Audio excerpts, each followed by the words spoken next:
Greetings, dear listeners. This is Jonah Goldberg, host of the Remnant Podcast, brought to you by the Dispatch and Dispatch Media. Very excited to have today's guest back. I can't remember if this is his third or fourth time on. He is, of course, an AEI colleague, but he also does something at that sort of academic chicken shack, Johns Hopkins School for Advanced International Studies, which I should disclose my wife has a master's from.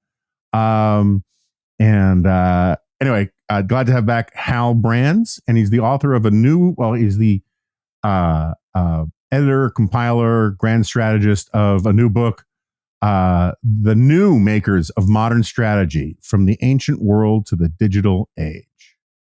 Hal, welcome back to the Remnant. Thanks for having me, Jonah. Good to see you again. So this book is actually, this is a new iteration of a book that's been around for that goes back a ways. Why don't you just sort of tell us before we get into what is grand strategy and all that, just what the story of the book itself.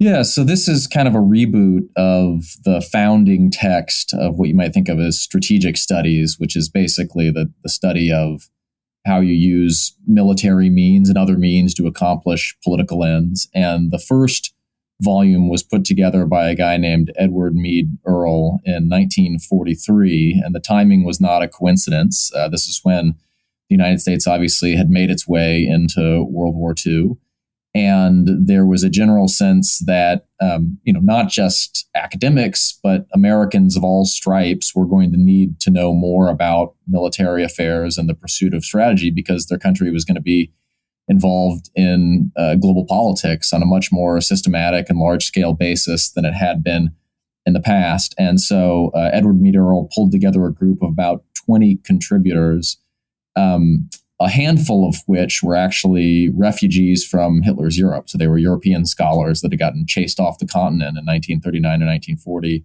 and ended up somewhere in the United States. And they wrote a collection of essays on basically the greatest hits in strategic and military thought. So going all the way back to Machiavelli and all the way up to Hitler. That was round one. And then round two came toward the end of the Cold War when Peter Perret, another great scholar, pulled together a somewhat larger group of writers to essentially refresh the volume in light of what we'd learned about strategy during the Cold War and particularly in the nuclear age. And so if you want to think about it like this, there's sort of been one version of this book in every era of major conflict or competition in which the United States has been engaged since World War II. So World War II, the Cold War, and then whatever you want to call this thing that we are now wrapped up in with Russia and China today. And so the thinking behind this was to get another generation of scholars together to kind of reflect on what we know about strategy in light of some of the challenges that the U.S. and the democratic world currently face. Okay, this is a totally nerdy, non-foreign policy question. It's more of the fact that I grew up working and living around my mom, who was a literary agent, and I know a bit about publishing. Just kind of curious, did you guys have to work with the literary estate of the original, or is this just hey, let's just do this thing as a sort of let's create our own band, and it'll be a tribute band to Kiss, but we don't have to actually talk to anybody from Kiss because we're just going to do it, right? Was there coordination, or is it just the spirit? Yeah, I mean, as you know, anybody can write a book with any title, right? You can't copyright a title. And so if I had wanted to do this, or anybody else had wanted to do a book called Makers of Modern Strategy about whatever with whomever, they could have done it like that. This one was actually done in close cooperation with Princeton University Press. Princeton Press holds the copyright to the earlier versions of the book, and it has been sort of a marquee title in their list for a long, long time. It's still very widely read at war colleges, for instance. And so an editor at Princeton, Eric Rahan, came to me and a couple of colleagues, this was a number of years ago now, 5 or 6 years ago, and basically said that Princeton had been looking for an opportunity to do a third edition. And so then we kind of got into discussions about what that might look like from there. My recollection is that one of the reasons that we decided to do 45 entirely new essays for this book, as opposed to, picking some that had stood the test of time from earlier volumes, is that there actually you would have run into copyright issues, because the initial, it's complicated. The Institute for Advanced Study, which is the institution where Edward Mead Earle was located, is not actually part of Princeton University, even though they're located in the same place. And I think IAS actually holds the copyright to some of the earlier chapters. And so that would have gotten messy. Okay. I apologize to listeners who could not care less about this, but I just find this kind of stuff sometimes interesting. All right. So sign the book however you like, but you don't have to if you don't want to. But just generally speaking, how's America doing at strategy these days? It does not feel like, you walk around downtown Washington, D.C., and it's not like you get this strong whiff of strategic vision coming out of every window. What is your assessment? If you could give a grade on America's strategic thinking these days, what would it be? So let me start with kind of the classic annoying historians comment, which is that it never seems like you're doing particularly well in strategy in real time, right? Because in real time, we see all the things that are going wrong. We see all the incoherence on a daily basis. We see the way in which a crisis pops up here or there and seems to knock us for a loop. And so if you went back and read the newspapers during some period, you pick the period when you think the United States has done best at strategy. So I'll just pick one that I tend to like. The late 1940s, right? So the early Cold War or the Reagan era, what you choose, you would find that most contemporary assessments would be pretty negative, right? And it's just kind of hard to pull back and make sense of this stuff in real time. So we just have to keep that in mind in terms of thinking about assessing strategy in any era.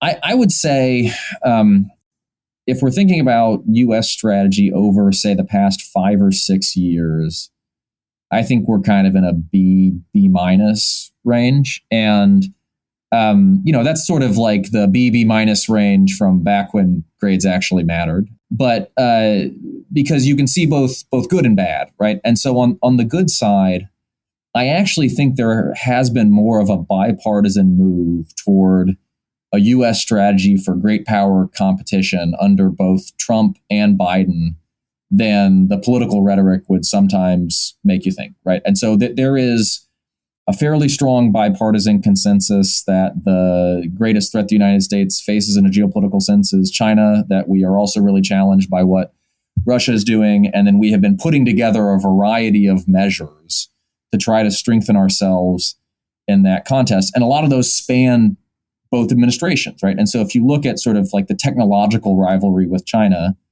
it was the Trump administration that sort of threw down the gauntlet by kneecapping Huawei, by denying it access to high-end semiconductors back in 2019 and 2020. And then the Biden administration basically built on that by devising a wider-ranging set of prohibitions to prevent China from accessing high-end semiconductors, semiconductor manufacturing equipment, and know-how that they rolled out in 2022. And I could give you other examples of that. But I think if you look at the military realm, the technological realm, the diplomatic realm, you can identify a fair amount of progress in each of these areas.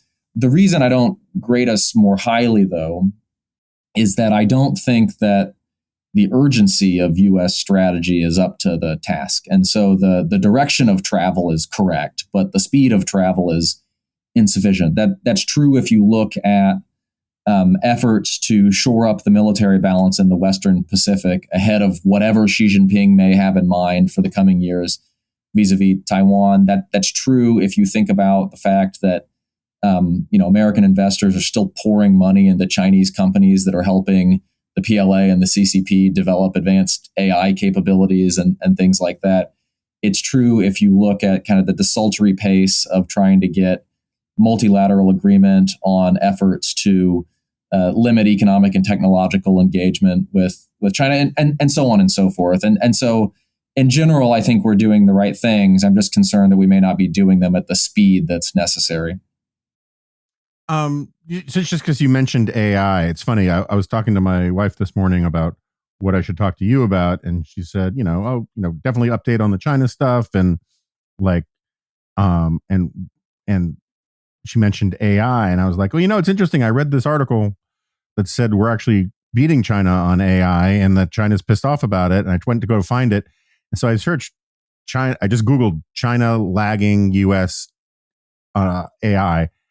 And every other article was China's beating us at AI. And then the other, the even number ones were China's beating us at AI. And the odd number ones were we're beating China at AI. So just out of curiosity, which is it?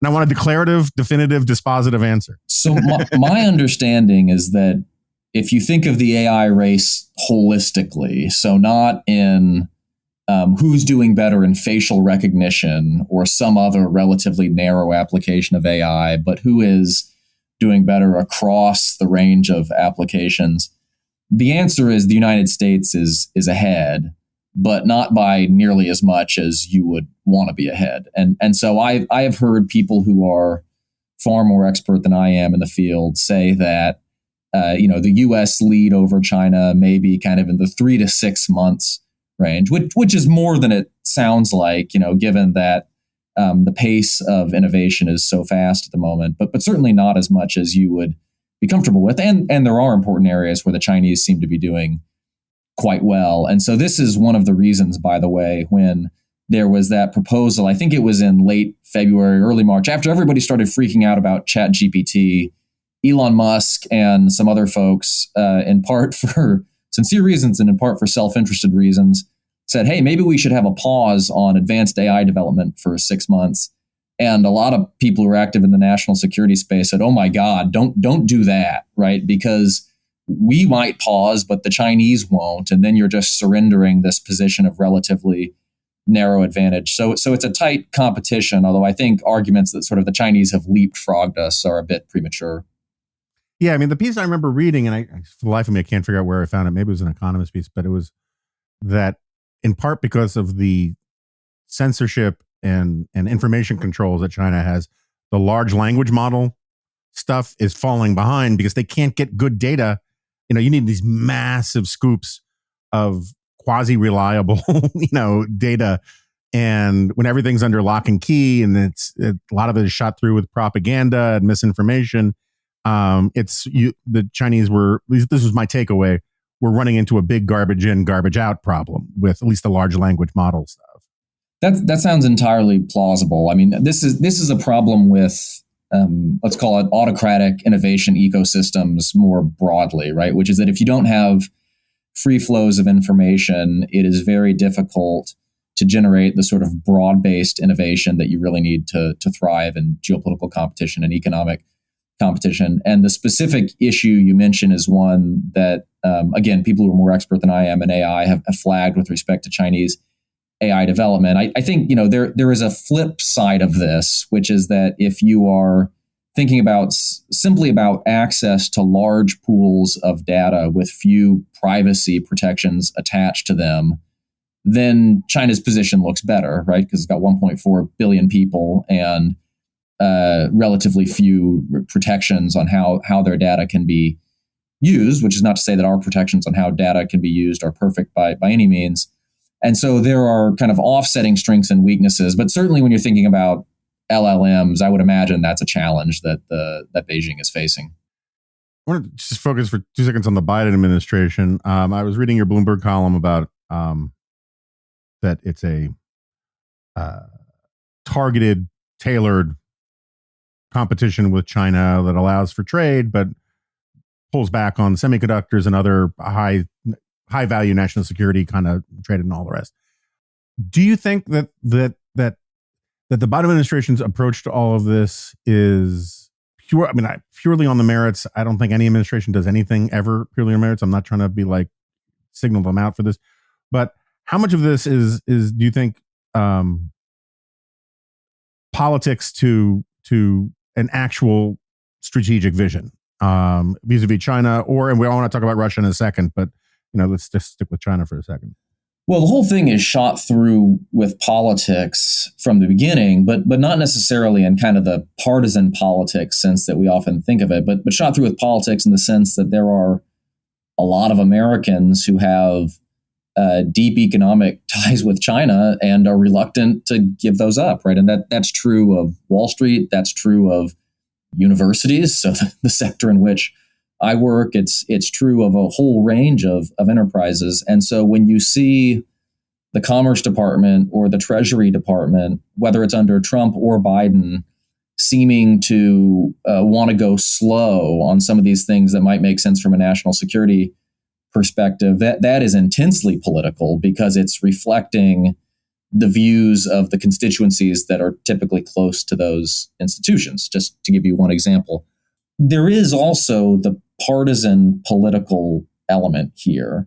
Although I want to preface this by saying that I actually think China policy has been an area where there has been pretty remarkable and pretty constructive bipartisan cooperation.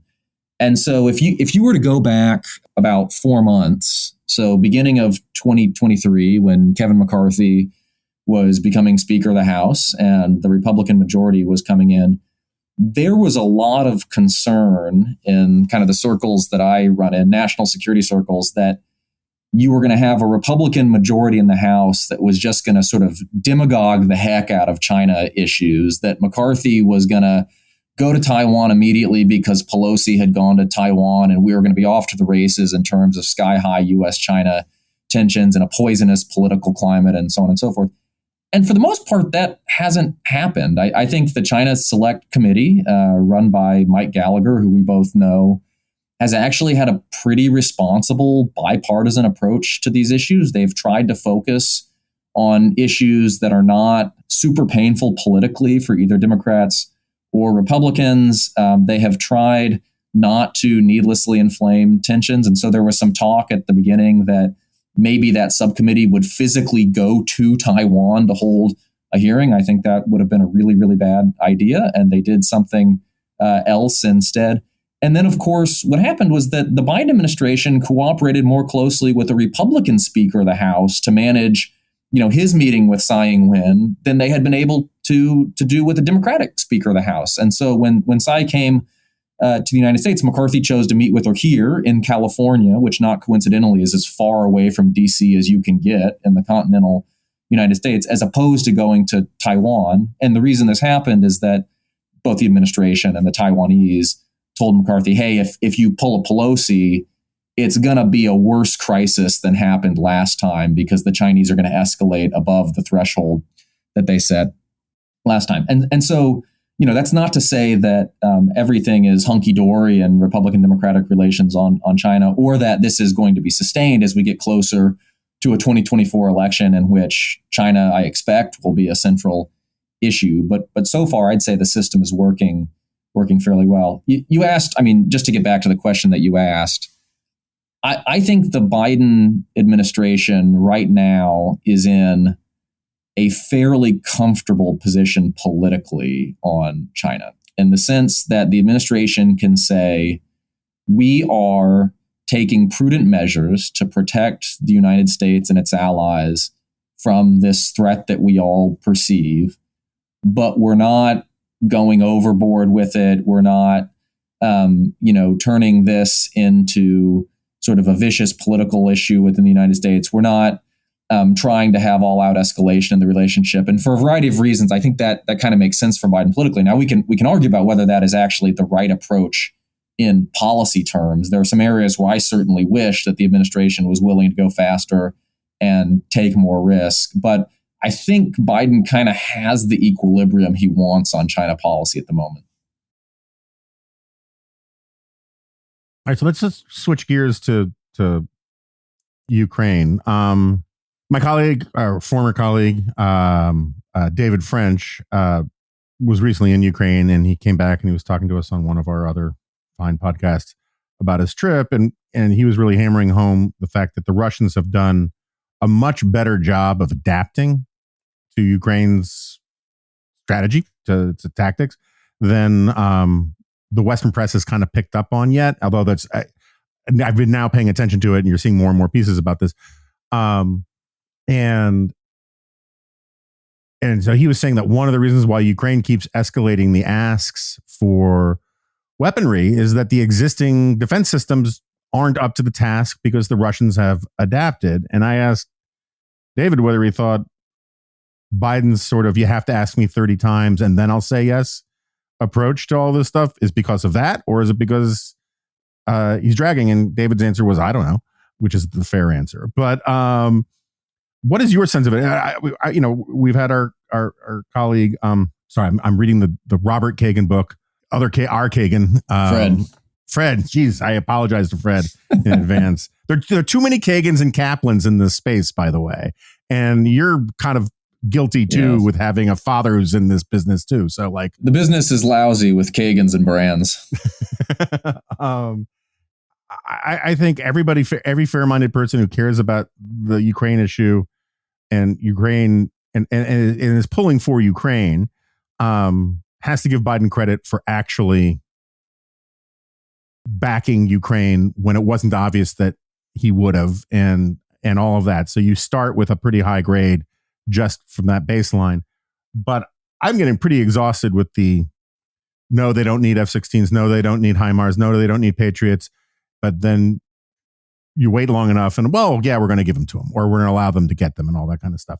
What is your view on that pattern and what it reflects about the Biden administration? So first off, the point that David made about Russian adaptation is exactly right. There's a narrative that took hold from kind of the earliest days of the war that the Russian military is hapless and stupid and can't get anything right. And that has persisted even as evidence has started to stack up to the contrary. So just to give one example, you don't hear as much about HIMARS destroying Russian ammo dumps and command posts and logistics nodes as you did back in the summer of 2022, because the Russians have learned how to deal with that, right? And so they set up decoys, they don't concentrate in the same way, and they pull things farther back. And there's a whole list of examples you could give, but that's certainly an illustrative one.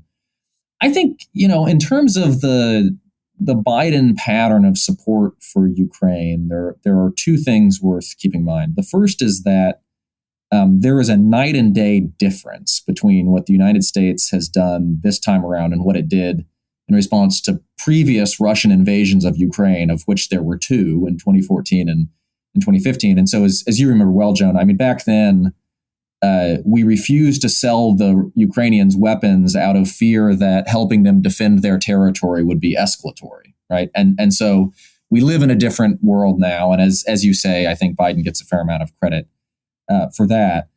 I think there's a couple of things going on with respect to kind of the no, okay, yes approach to certain capabilities. One is the fear of escalation. And so, we heard a lot of talk about potential Russian nuclear escalation when the Russian army was sort of on the verge of melting down in the field last September. And we've heard less since then. But I think the administration is rightly or wrongly very conscious of the fact that the risk remains, and the risk will perhaps grow the more successful Ukraine is on the battlefield. And so that has always acted as a brake on the type of capabilities that the U.S. will provide Ukraine, particularly when we're talking about capabilities that can be used potentially to reach into Russia itself.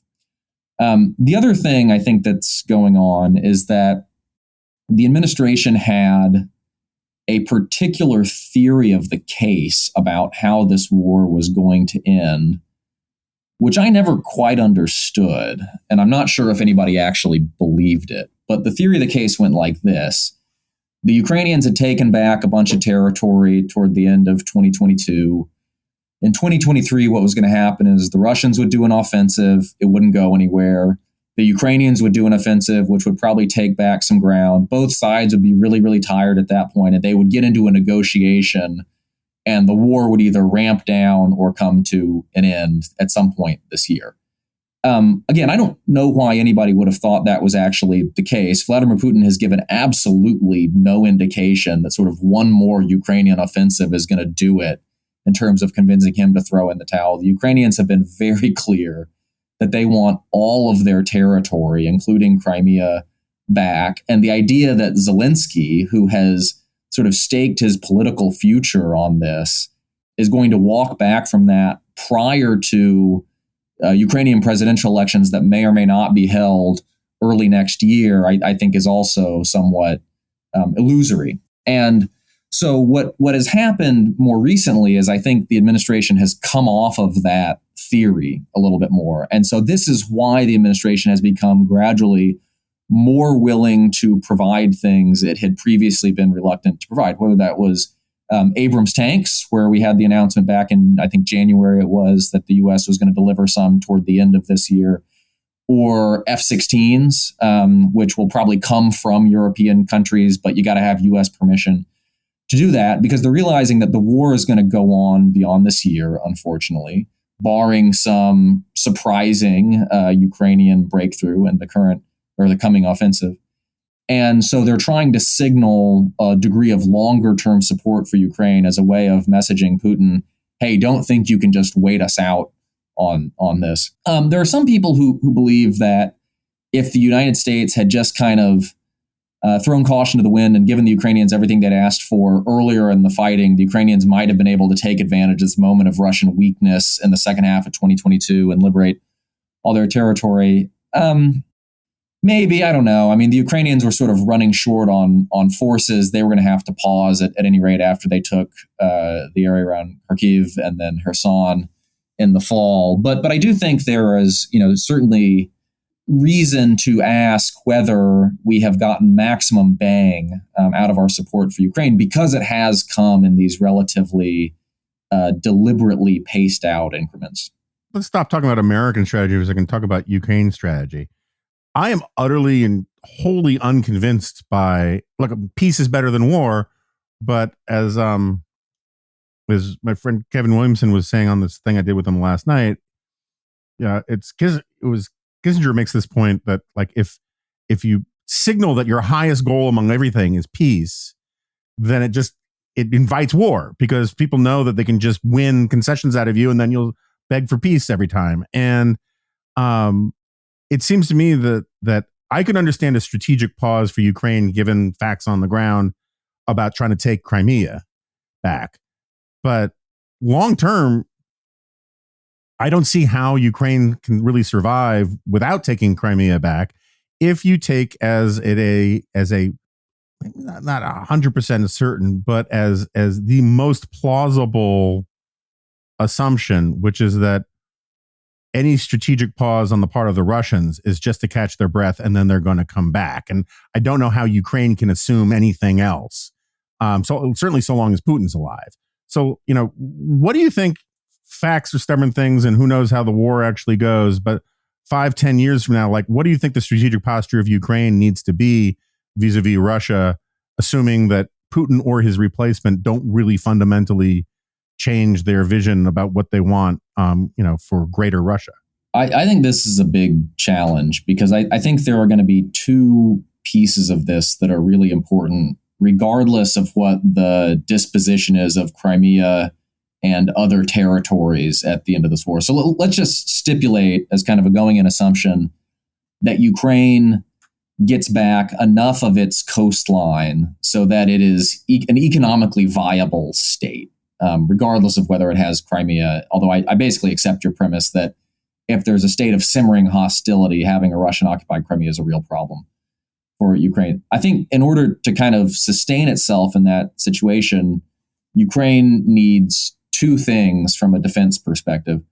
One is it's got to be armed to the teeth, right? And so it has to have extremely robust sovereign defense capabilities, so that the Russians know that if they try to run a replay of February 2022, they're going to get stuffed again.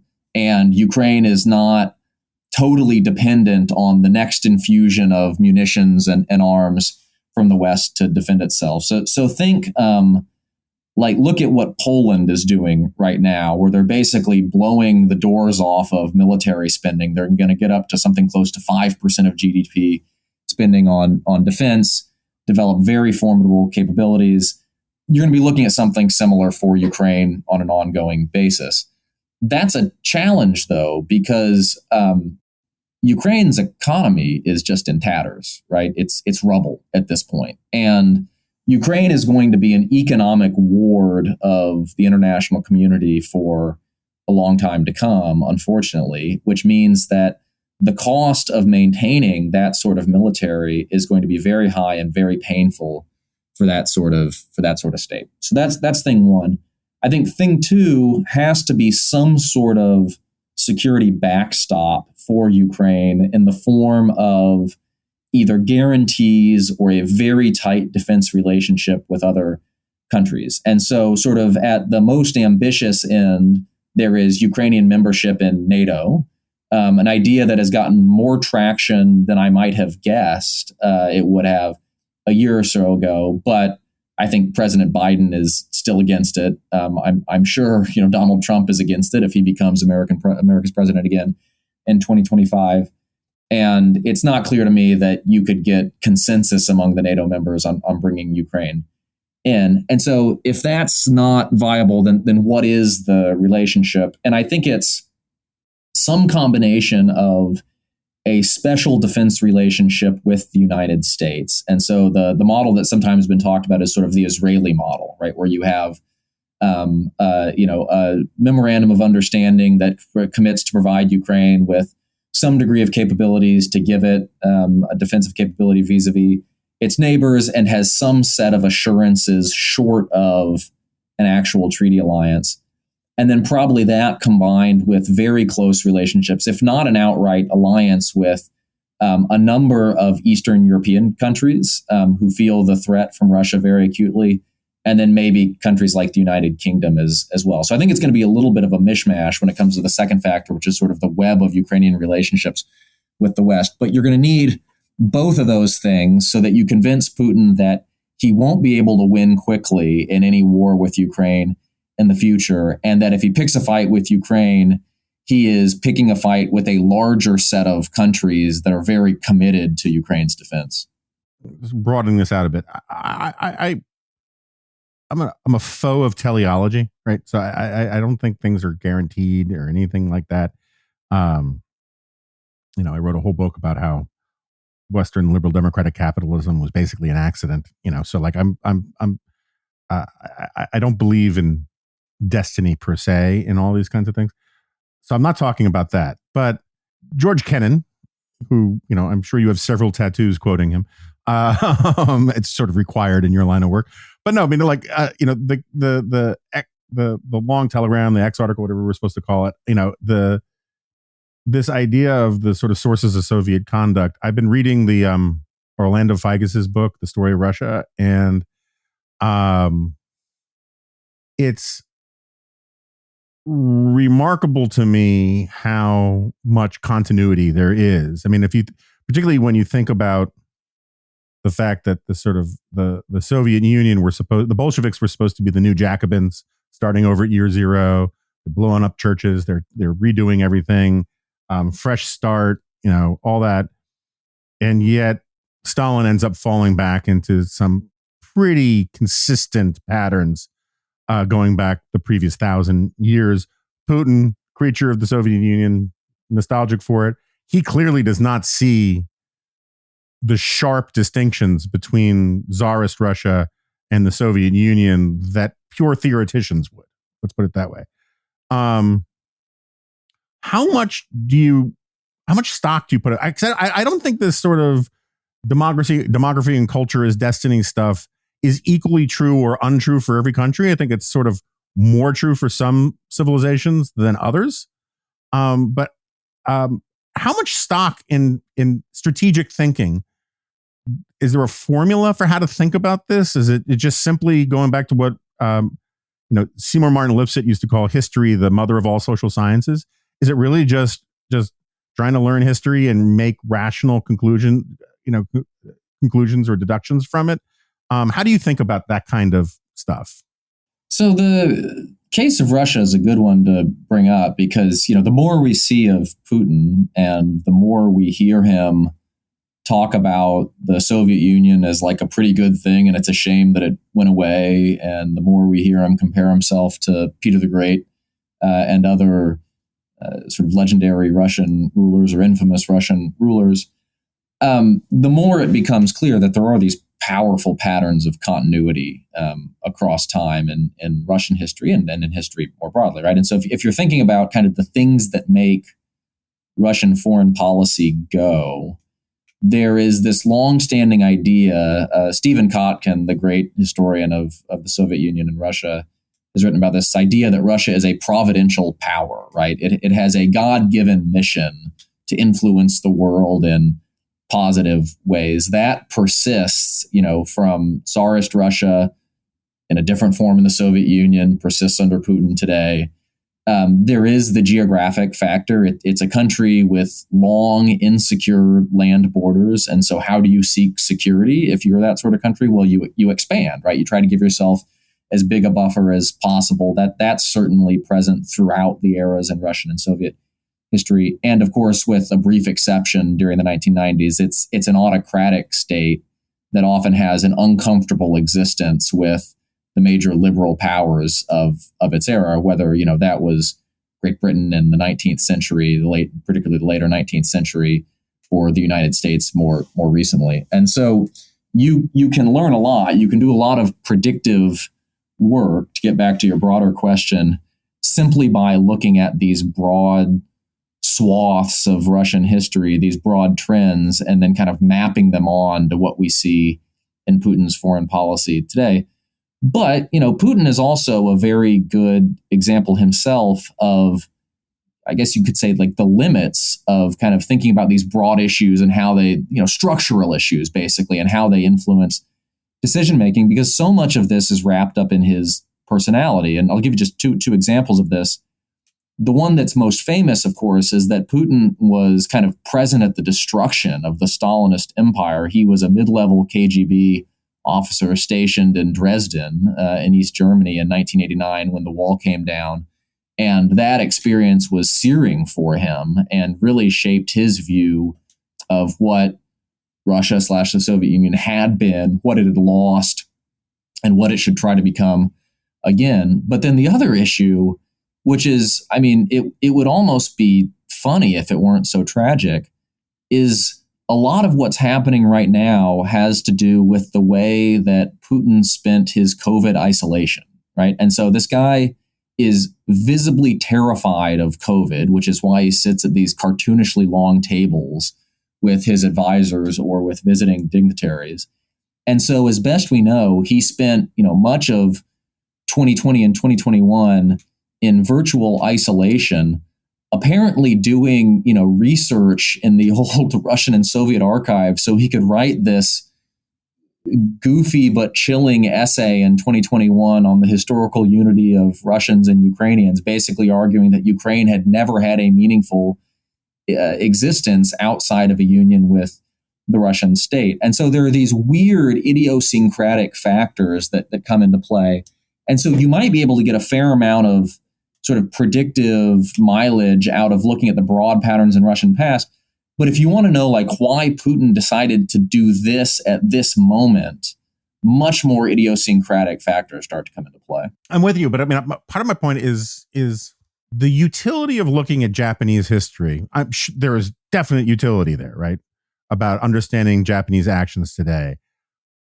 But World War II and the MacArthur shogunate, or whatever we're supposed to call it, really is a major punctuation mark in Japanese history. And you can only learn so much. You can only make so many predictions about future Japanese behavior based upon, Japanese pre-World War II history. It feels like so I guess part of the question is, in countries that have authoritarian regimes, where particularly ones in the history of particularly of Russia's authoritarianism, going back to the earliest czars, being kind of unique in really undermining concepts of civil society, right? This whole the absolutism of the Russian czar, where the czar actually owns the whole country. That's not what you had in most of Western Europe. You don't own it, right? And the way you could take nobles and put them in different regions as basically colonial governors of your own holdings. You could remove nobles from land. It's very much like the oligarchs. You have to work with Putin's permission or whatnot. It just seems like the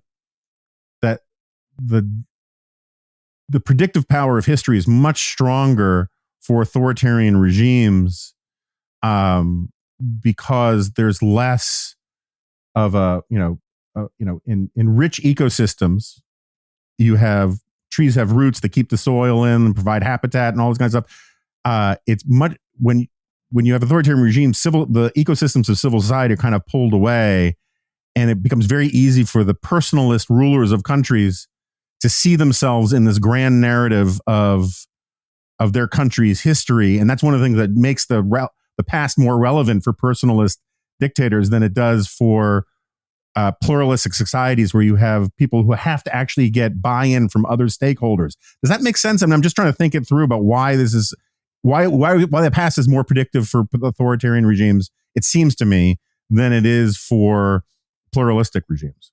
Yeah, that's an interesting point. And so, you could take another whack at it by looking at China under Xi Jinping, right? And so Xi Jinping appears to have decided that his own legacy is thoroughly wound up with this quest for China's rejuvenation. And so he is increasingly harnessing Chinese foreign policy and domestic policy to his particular vision of China's historical trajectory and how he fits in with that, right? Which might be a way of kind of agreeing with what you're saying, I suppose. But I guess it may be that in democratic societies, the work that history does, the predictive work that history does, is just more implicit, or it's not as foregrounded, because I think that there are patterns of American foreign policy that are deeply ingrained in what you might call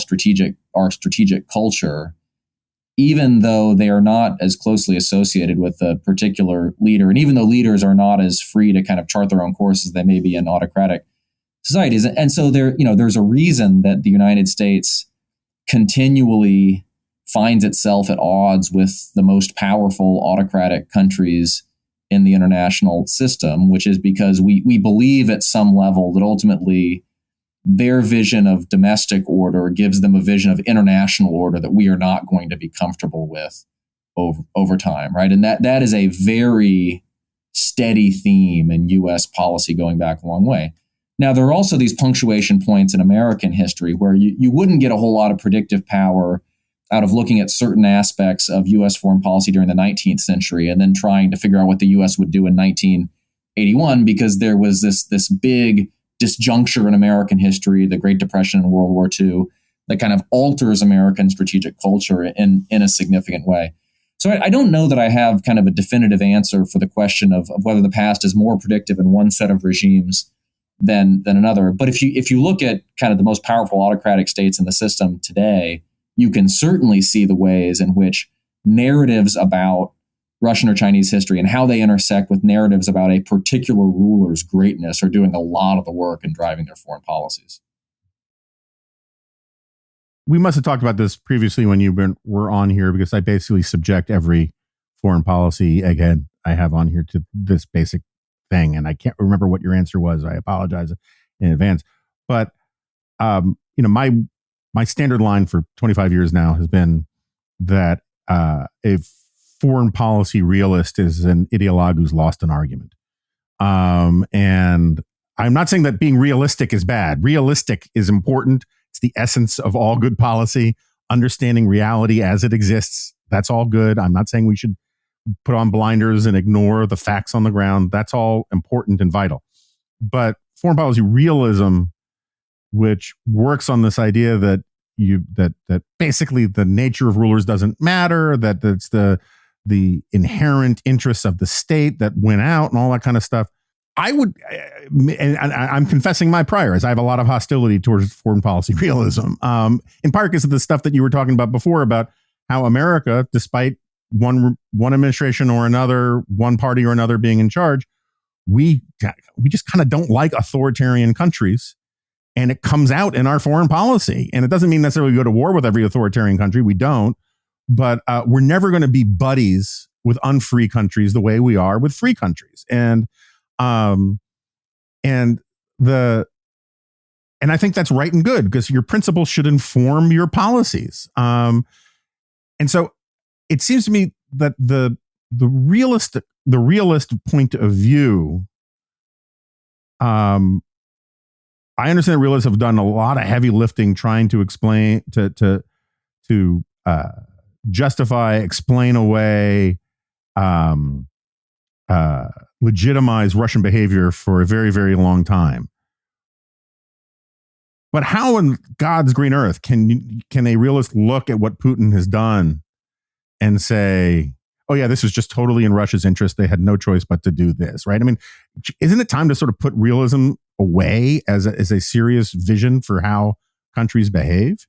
Yeah, I'm in the amen chorus on this one. I've long been a bit puzzled by the hold that realism, or particularly a particular type of realism, kind of the defensive structural realism, that the hold that it seems to have on parts of the academic community. I mean, the whole idea of realism, as you mentioned Bob Kagan earlier, Bob has pointed out, realism is based on kind of this weird premise that states have interests that are somehow separate from the interests of the regimes and the people that make up those states, which doesn't make a whole lot of sense when you think about it.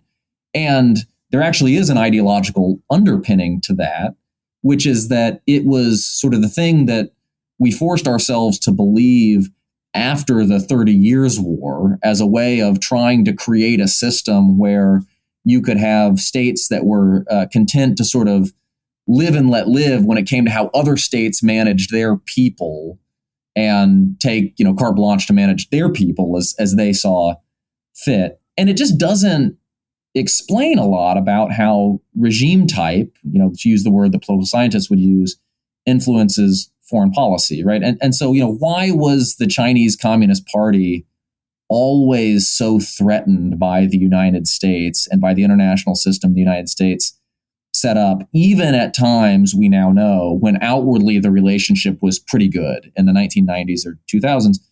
Well, it's because they understood that the liberal norms of a system run by a democratic superpower were ultimately going to be corrosive and potentially fatal to the illiberal norms of the domestic system that they ran, and so on and so forth.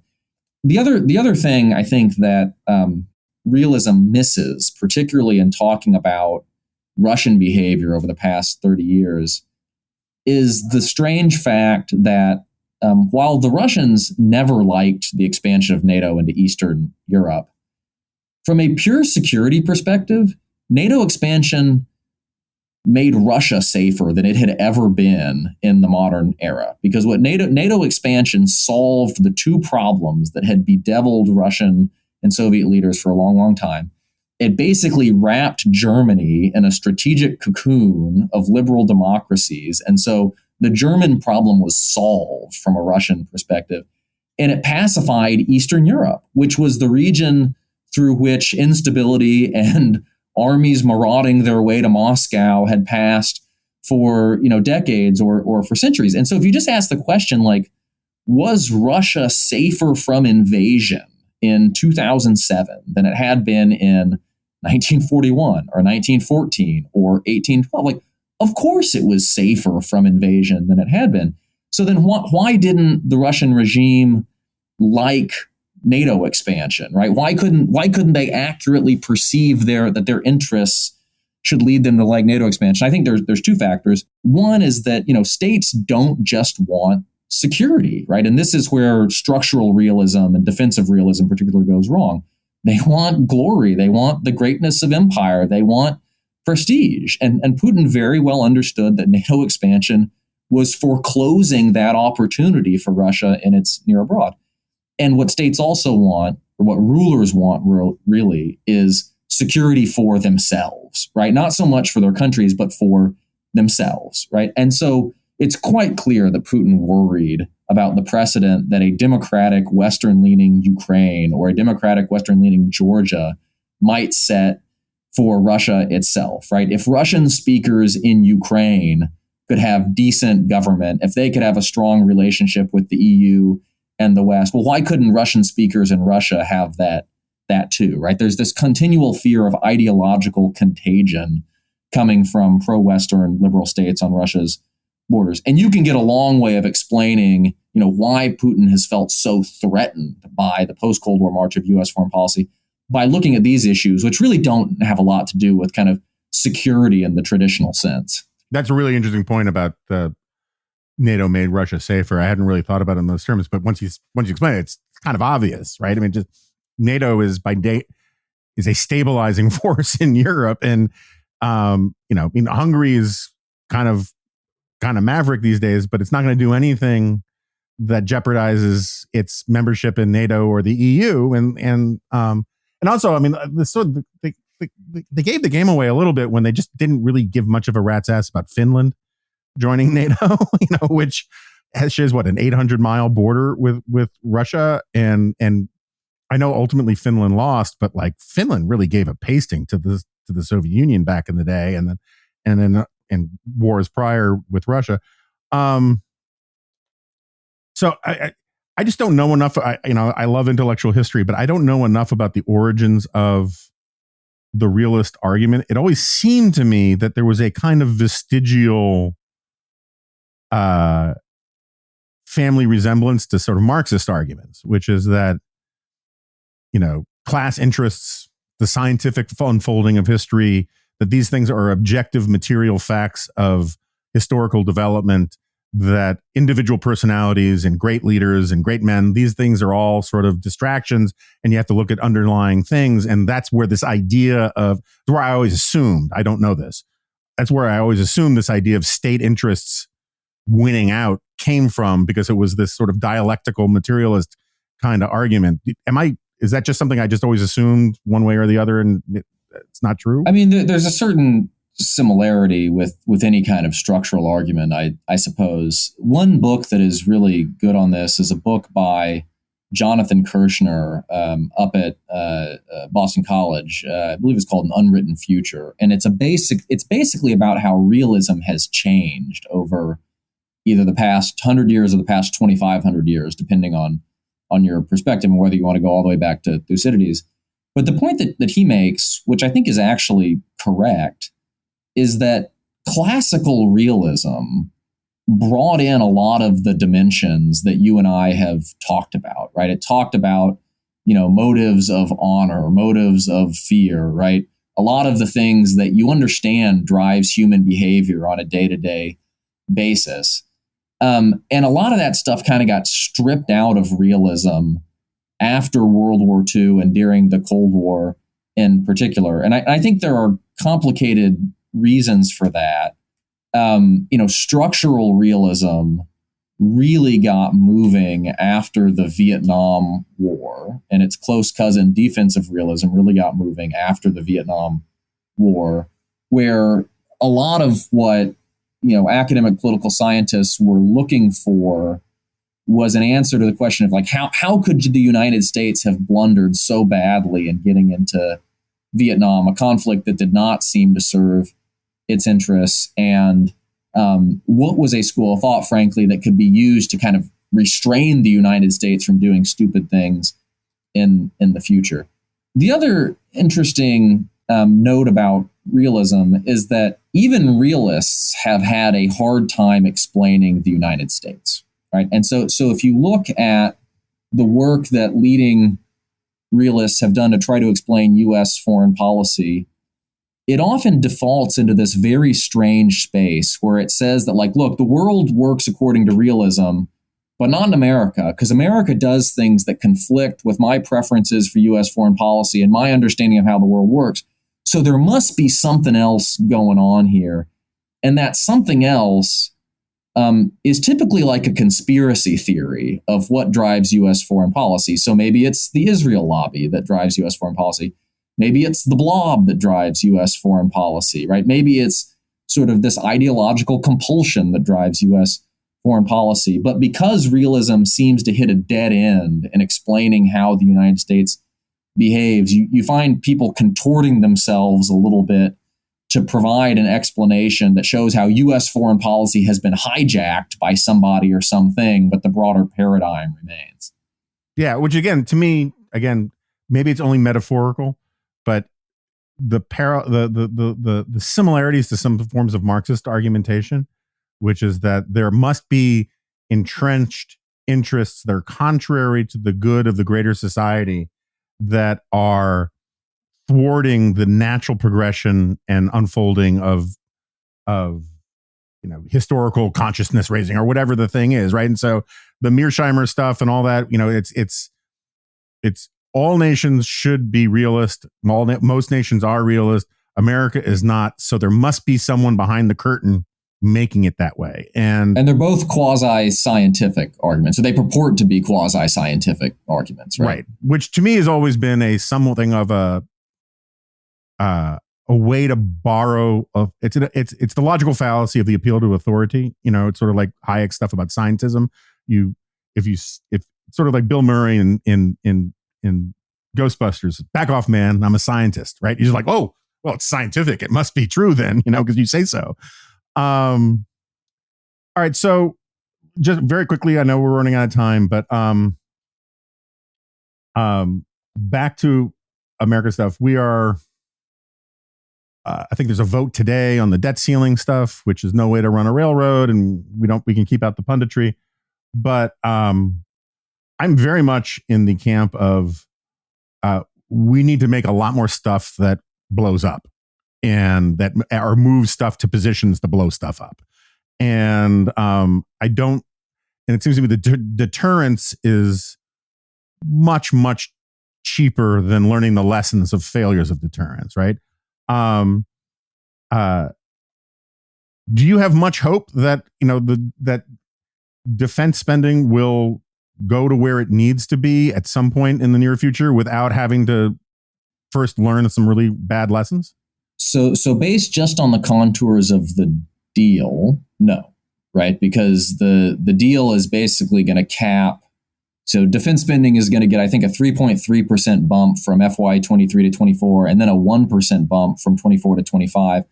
But those are in nominal dollars, right? So in inflation adjusted dollars, we're talking about cuts in defense spending over the next 2 years, which makes absolutely no sense, given that any senior U.S. military leader you talk to will tell you that the danger of not just sort of like abstract competition, but no kidding war with China is growing as we get closer to the end of this decade.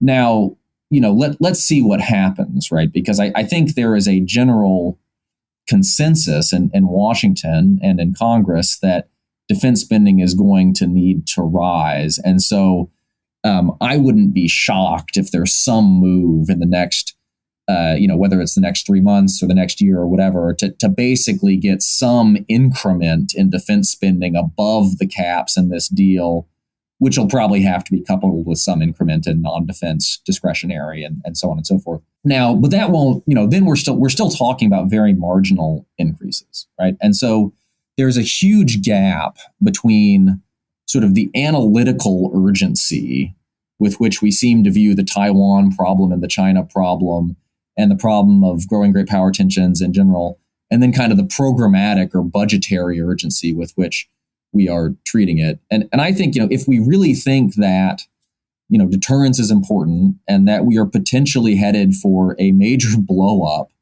between the two most powerful countries in the world in the next 5 to 10 years, we should be treating this much more like a national security emergency and figuring out how we spend what we need to spend to get ourselves in a position where we can make an invasion of Taiwan or any other Chinese adventure just look like it's going to end really, really poorly for Xi Jinping. And I do not think we are doing that right now. My eyes roll every time I hear waste, fraud, and abuse. Not because I don't think there's waste, fraud, and abuse. It's just, it's a way to dodge out of making serious decisions about reform and entitlement spending and all these kinds of things. At the same time, you look at how the Ukrainians are being, because necessity is the mother of invention, incredibly inventive in figuring out how to solve problems on a shoestring, sort of the way the Israelis used to be, just like these amazingly, they would just MacGyver stuff because they couldn't do otherwise.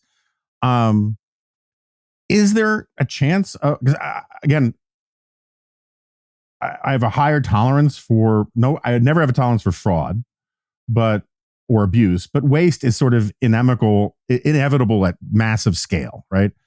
To some degree or another. But is there, in your mind, a possibility that we could actually reorganize or rejigger or reform or some other word that begins with the way we do the Pentagon and our defense procurement that could get us literally more bang for the buck? We could certainly do more in terms of making it easier to get, take something from sort of like a prototype to production on a scale that would allow it to make a difference on the battlefield. So we have an acquisitions and procurement system that's basically optimized for making small numbers of like super expensive, super exquisite things that take 20 years to build, which is fine for peacetime, fine when you have, an unchallenged lead over any potential rival, works less well when you potentially need to go fast to bring new capabilities online, works less well when a lot of the technologies that you need to exploit actually originate in the private sector, and you got to figure out ways of harnessing them, which is different than it was during the Cold War, and certainly works less well if you're thinking about like, how do I replace stuff that gets blown up or expended in a war quickly, where I don't have 20 years to do it. I don't even have 20 weeks to do it, and so you could change, acquisitions procedures and regulations to incentivize the sort of models of behavior that we want there.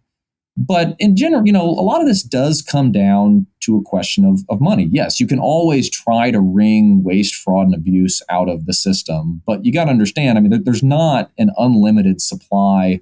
There's not like a line item in the Pentagon budget for waste, fraud, and abuse that you can right. just zero out, right? It's a big bureaucracy. Like these things happen to a certain extent. And so the question is, how do you mitigate that to the extent possible, while also making sure you have the resources to procure what you need? And if you think about munitions, for instance, right, we're talking about all of these efforts so that we can buy more long-range missiles and replace the javelins that we've given to Ukraine and so on and so forth. If you want arms manufacturers, to use an old-fashioned term for it, to expand production and open up new production lines, well, you got to give them some guarantee that those things are going to be useful for more than 6 months from now, right? And so you need longer term contracts, you need bigger buys, and so on and so forth. You need to create more resiliency in the defense industrial base. And a lot of that does ultimately come down to the scale and the predictability of funding. No, that makes total sense to me. I wanted to get you out of here on time. I've been a wastrel with other people's time of late. So Hal Brands, thank you so much for doing this, and hope to have you back soon. Thanks, Jonah. Great talking to you. Okay, so Hal Brands has left the studio. Always great to talk to him. We covered a lot of stuff. I had a lot more stuff I could get into, but I didn't want a repeat of the 90-minute Dave Bonson episode, where I'm already getting grief in the comments for, even though I really enjoyed that conversation. What else to say? Oh, you should tune in and listen to, I think it's going to go out as a podcast any moment now. I hosted Dispatch Live last night, and my wife's instant review of it was that it was good, but I should never host again because I am too dark and dyspeptic, and you need somebody with more upbeat. In fairness to me, I think by 8 o'clock at night, I'm usually dark and dyspeptic, and there's no getting around that. And she was like, you should hide it better that you dislike hosting the Dispatch podcast and the Dispatch Live thing, and which I probably should have. But I had a fun talk, lots of punditry with Audrey Felberg and Andrew Egger, and then I did a half hour because I was too upbeat. We had Kevin Williamson on to really bring things down to a subterranean level of what John Podhoretz would call crushing morosity. And he talked about, I have to say, what I think was one of the best, if not the best piece you've ever run on the Dispatch, which was his diarist from Ukraine. It's really a wonderful piece. I highly recommend that you read it. It's called Burial of the Dead. It's his Wonderland newsletter. And maybe it'll prompt some of you to become subscribers to the Dispatch. And other than that, I got nada. So I'll see you on the solo, and I will see you next time. No, you won't. This is a podcast.